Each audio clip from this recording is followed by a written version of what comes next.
Super six పథకాలను ఎగ్గొట్టడానికి చంద్రబాబు అడ్డదారులను ఎత్తుక్కునే పనిలో నిమగ్నమైనట్టు ఆయన గత కొద్ది రోజులుగా చేస్తున్న వ్యాఖ్యలకు అర్థం పరమార్థం. పథకాలకు పంగనామాలు పెట్టాలని చంద్రబాబు చేతగానితనాన్ని మాజీ సీఎం జగన్మోహన్ రెడ్డిపై రుద్దాలని చూస్తున్నట్టుగా తెలుస్తోంది.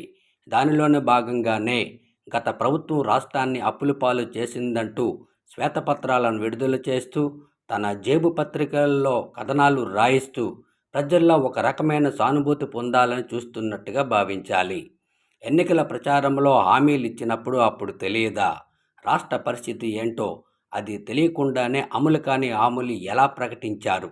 ఇలాంటి కట్టుకథలు చెప్పకుండా ఇంటిలో ఎంతమంది పిల్లలు ఉంటే అంతమందికి అమ్మకు వందనం పథకం కింద 15,000 ఇస్తామని చెప్పింది అమలు చేయాల్సిందే. లేని పక్షంలో భవిష్యత్తులో భారీ మూల్యం చెల్లించుకోక తప్పదు.